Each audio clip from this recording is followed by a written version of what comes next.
আসসালামু আলাইকুম প্রিয় দর্শক, আজকে ঢাকা শহরে ছাত্রদের একটা আন্দোলন ছিল। আন্দোলনটা হলো জগন্নাথ বিশ্ববিদ্যালয়ের ছাত্ররা, কেবল ছাত্ররা না, ছাত্রদের সঙ্গে শিক্ষকরা ছিলেন, সবাই মিলে তাদের কিছু দাবি ছিল, 3 দফা দাবি। সে দাবি আদায়ের শেষ চেষ্টা হিসাবে তারা একটা লং মার্চ করে প্রধান উপদেষ্টার যে বাসভবন যমুনার দিকে আসছেন। এবং তাদের দাবিটা কি সেটা একটু শুনি। এবং এই দাবিটাকে হঠাৎ করেই তারা প্রথমে দাবির প্রথম স্তরেই তারা লং মার্চ শুরু করলেন না।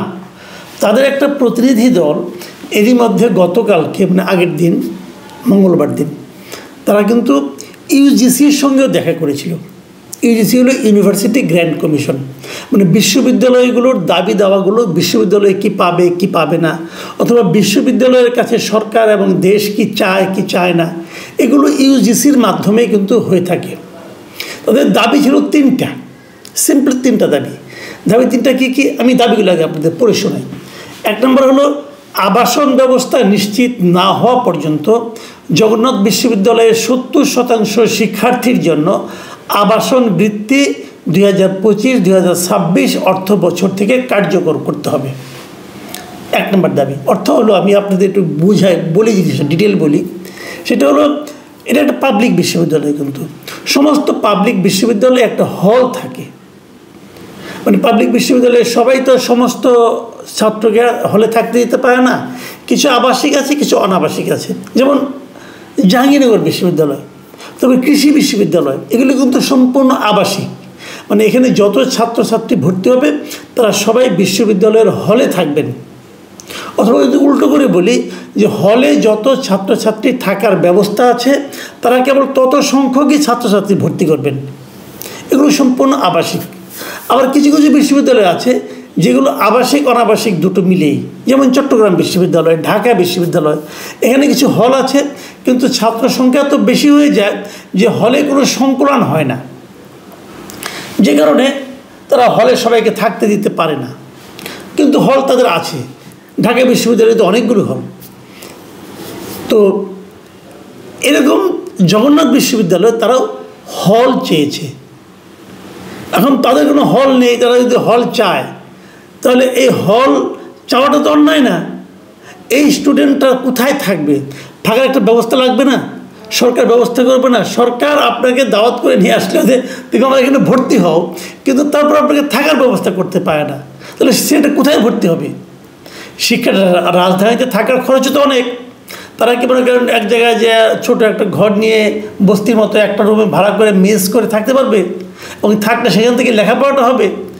যে বিশ্ববিদ্যালয়ে আবার পাবলিক বিশ্ববিদ্যালয় যে থাকার জায়গা করে দিতে না পারে তাহলে তারা বিশ্ববিদ্যালয় করতে যায় কেন? তো এই সমস্ত প্রসঙ্গ কিন্তু আছে। তারা বলেছে যে এই হল করার কিন্তু বিশ্ববিদ্যালয় কর্তৃপক্ষ একাধিকবার উদ্যোগও নিয়েছে। সেগুলি অন্য আলাপ, ওইগুলো অনেক বিতর্ক, লম্বা আলাপ, কেন হয়নি, কে জায়গা দখল করেছে, কী সমাচার। কিন্তু যত আলাপে আপনি করেন সবগুলি আলাপে কিন্তু সরকারের এক ধরনের সংশ্লিষ্টতা আছে। মানে সরকার চায়নি বলে হয়নি, অথবা সরকারি লোকই নানা রকম প্রতিবন্ধকতা তৈরি করেছে, এরকম অনেক কিছু আছে। কাজে দায়টা সরকারের কাছে, এবং স্টুডেন্টদের চাওয়াটাও কিন্তু সরকারের কাছে হতে হবে। অন্য কোথাও চেয়ে তো লাভ নাই। তারা সেটা চেয়েছে, যতদিন আপনারা আমাকে হল দিতে না পারবেন ততদিন পর্যন্ত আপনারা আমাদেরকে একটা মানে বৃত্তি দিবেন, সে হলো আবাসন বৃত্তি। মানে কিছুটা টাকা আমাদেরকে হেল্প করবেন। এটা এমন নয় যে আবাসনের সব খরচ তাদের দিতে হবে। তারা একটা এই বৃত্তির পরিমাণটা কেমন হবে এটা আলোচনার সাপেক্ষে হতে পারে, এবং এটা 2025-26 অর্থ বছর থেকে চালু করতে হবে। এই একটা দাবি। আরেকটা দাবি হলো যে তারা যে বাজেটটা দিয়েছে সেই বাজেটটা দ্রুত পাস করতে হবে, কোনো ধরনের কাটছাট করা যাবে না। এটা নিয়ে আমার একটু বক্তব্য আছে। কাটছাট করা যাবেই না এটা তো কোনো কথা না। সরকারের সামর্থ্য না থাকলে কিছু কাটছাট তো করতেও পারে। যাই হোক, এটা তারা দাবি দিয়েছে। তবে 3 নম্বর দাবি হলো জগন্নাথ বিশ্ববিদ্যালয়ের 2য় ক্যাম্পাসের কাজ, মানে ওদের একটা 2য় ক্যাম্পাসের পরিকল্পনা আছে যে এই ক্যাম্পাসে জায়গা হচ্ছে না, আর একটা ক্যাম্পাস তাদের দরকার। সেই ক্যাম্পাসের কাজটা পরবর্তী যে একনিকের সভা হবে সেই সভায় অগ্রাধিকার প্রকল্পের আওতায় এনে বাস্তবায়ন করতে হবে। মানে এই প্রস্তাবটা কিন্তু অনেক বছর ধরে ঝুলে আছে, কেউ দেখে না, কেউ তাকায় না। সেটা তারা অগ্রাধিকার প্রস্তাবে আনতে বলেছে। এই যাদের দাবি, এখন এই দাবিগুলো নিয়ে আলোচনা হতে পারে। কিছু দাবি সরকার মানতে পারে, কিছু মানতে পারে না, কিছু কিছু বলতে পারে ঠিক আছে পরবর্তী সময়ে মানবো, নানা রকম কথাই হতে পারে। কিন্তু এই দাবিগুলি ইউজিসির সঙ্গে যখন গতকালকে তারা মিটিং করে, সেই মিটিংয়ে কোনো সমাধান হয়নি। সমাধান না হওয়ার পর সমস্ত এখানকার ছাত্র শিক্ষক সবাই মিলে একটা জুলাই ঐক্য নামে একটা সংগঠন করে তারা কর্মসূচি দিয়েছে যে আজকে মানে 14ই মে তারা যমুনার দিকে হেঁটে যাবে, যমুনার দিকে লং মার্চ করবে। এই লং মার্চ যখন কাকরাইলের কাছে এসেছে, কাকরাইল মোড়ে আর কি কাকরাইল মসজিদের যে মোড়টা ওখানে যখন এসেছে তখন তাদেরকে পুলিশ বাধা দিয়েছে। বাধা দেওয়ার পর তারপরে এখানে কী হয়েছে, পুলিশ তাদের উপর লাঠিপেটা করেছে, সাউন্ড গ্রেনেড মেরেছে, কাঁদানে গ্যাস মেরেছে এবং জল কামান দিয়ে তাদেরকে ছত্রভঙ্গ করে দিয়েছে। এই হলো অবস্থা। তার মধ্যে স্টুডেন্টরা দাবি করেছে তাদের কমপক্ষে 11 থেকে 12 জন লোক আহত হয়েছে, তাদেরকে নিয়ে তারা হাসপাতালে গেছে। যাওয়ার পর সেখান থেকে তারা, এটা হলো আপনার দুপুর 12:30টার দিকে ঘটনা, হাসপাতালে ভর্তি করেছে। তারপর পুলিশ ভেবেছে বোধহয় ছত্রভঙ্গ হয়ে গেল, তা হয়নি। 1টার দিকে তারা আবার সেখানে এসে জড়ো হয়েছে এবং এই সময় বৃষ্টি নেমেছে, ছাত্ররা বৃষ্টিতে ভিজেছে। এবং আমি যে পর্যন্ত জানি, আজকে আমি যখন এটা রেকর্ডিং করছি তখন পর্যন্ত আমি জানি ছাত্ররা সেখানে অবস্থান নিচ্ছে। এখন আমার প্রশ্নটা কিন্তু এই যেগুলি বললাম এগুলো নিয়ে এত কিছু আমি বলতে চাই না, কারণ এগুলো সরকার দেখবে কোনটা ঠিক কোনটা বেঠিক, তাদের দাবি। কিন্তু একটা কথা গেলে মাথায় রাখতে বলবো আমি, এমন একটা দাবি যে দাবির সঙ্গে কিন্তু আমরা ইদানিং সমস্ত বিশ্ববিদ্যালয়গুলিতে কিন্তু নানা ধরনের আন্দোলন দেখি। আন্দোলনগুলি কি অমুককে সরাতে হবে, অমুককে ঢোকাতে হবে, এরকম আন্দোলন। কিন্তু এটা কিন্তু তা নয়, এটা হলো একটা স্বতঃস্ফূর্ত এবং সকলের আন্দোলন।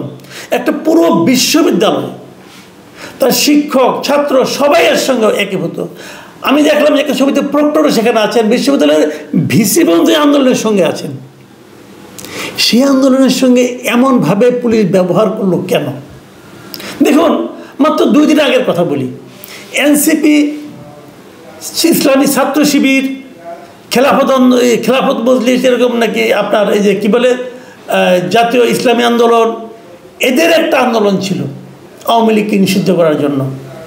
সে আন্দোলন আমরা সবাই বুঝতে পারছিলাম যে সে আন্দোলনটা সরকার মেনেও নেবে। তো সে আন্দোলনটা সরকার কিন্তু এই যমুনার সামনে হতে দিয়েছে। আজকে যেমন যমুনা পর্যন্ত যেতে দেওয়া হলো না কেন? যে ওখানে যাওয়া নিষেধ, প্রধান উপদেষ্টার বাসভবনের সামনে কোনো সমাবেশ বিক্ষোভ করা যাবে না। তাহলে হাসনাত আবদুল্লাহর নেতৃত্বে ওই সমাবেশটা তারা কীভাবে ওখানে সারা রাত থাকলো, পরের দিন সকাল পর্যন্ত থাকলো? কেউ তো বাধা দিল না। এবং সেখানে গরম পড়বে ভেবে সেখানে ওয়াসার থেকে খাবার পানি দেওয়া হলো। ঢাকা উত্তর সিটি কর্পোরেশনের পক্ষ থেকে তাদের মাথায় পরিষ্কার পানি, শীতল পানির কুয়াশা ছড়িয়ে দেওয়া হলো যাতে গরম না লাগে। তো শীতল জলের কুয়াশা আর এদের ভাগ্যে জুটল জল কামানের ধাক্কা।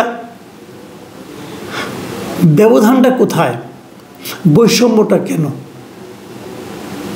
তাদের জন্য এক বিচার, এদের জন্য আরেক বিচার কেন? তারা শাহবাগ অবরোধ করলো, ওই ছাত্ররা, এই বৈষম্যবাদী ছাত্র আন্দোলন, হাসনাত আবদুল্লাহর নেতৃত্বে ওই দলগুলো, এবং সেই শাহবাগ অবরোধ করলো। ওখানে দুর্ভোগ ঘটলো, কিন্তু ওখানে কেউ কাউকে মানা করলো না। কিন্তু যখন একটা ছাত্রদের নিজস্ব একটা দাবি, ছাত্র শিক্ষক একটা পুরো বিশ্ববিদ্যালয়ের দাবি, এটা মেনে নেন অথবা মেনে না নেন, তাদেরকে ডাকলেই তো হয়, বললেই তো হয় মিছিল করা দরকার। এই মিছিলের ঘোষণা কিন্তু তারা আগের দিন দিয়েছে। আগের দিন যখন কর্মসূচি দিল তখনই তো প্রধান উপদেষ্টা পারতেন তাদেরকে বলতে, তোমরা প্রতিনিধি আমার সঙ্গে দেখা করো, আসো কথা বলি, এত লোক আনার দরকার নাই। কেন উনি করলেন না? তার মানে উনি কি এদেরকে পাত্তাই দেন না? কেবল নিজের পক্ষে যেগুলো যায় সেগুলোকে পাত্তা দেন। এটা কেন? এদের দাবি কি দাবি না? এদের দাবি কি কোনো যৌক্তিকতা নাই? এই সবগুলি লোক কি দেশদ্রোহী? কেন ভাই? যে আন্দোলনের ফসল এই সরকার, সেই সরকার কেন সেই ছাত্র শিক্ষকের আন্দোলনের সঙ্গে এরকম কঠোর আচরণ করতে পারবেন? আবার যার নাকি মাত্র 2 দিন আগে একটা ভিন্ন আচরণ আমরা দেখলাম আরেকটা আন্দোলনের প্রতি। এটা তো হয় না। আমি আগেও বলেছি যে বৈষম্য তো আপনারা সকল ক্ষেত্রে করছেন, আবার বৈষম্য বিরোধীর ফসল হিসেবে নিজেদেরকে দাবি করছেন। আমি মনে করি এই ধরনের বৈষম্য থাকা উচিত না। সরকারের এই আচরণটা আমি তীব্র নিন্দা করছি। আপনারা দাবি মানতে পারবেন কি পারবেন না সেটা অন্য আলোচনা, ওদেরকে নিয়ে বসুন, যুক্তিকতা শুনুন, আপনাদের যুক্তি দিন, আপনাদের সামর্থ্যের কথা বলুন, আলোচনা চলতে পারে। কিন্তু স্টুডেন্টদেরকে মিছিল করতে হলো করে প্রথম প্রশ্ন, দ্বিতীয় প্রশ্ন হলো মিছিল করতে হলো বলে তাদেরকে এই পর্যন্ত এনে তবে পুলিশ দিয়ে লাঠি পেটা, কাঁদানে গ্যাস এবং টিয়ার শেল, তার মধ্যে জল কামান, কেন এভাবে আপ্যায়ন করলেন? কেন আপ্যায়নের এই বৈষম্য কেন? আমি আশা করি সরকার পক্ষে প্রশ্নগুলো উত্তর দেওয়ার চেষ্টা করবেন। প্রিয় দর্শক, এখন এ পর্যন্তই। আল্লাহ হাফিজ।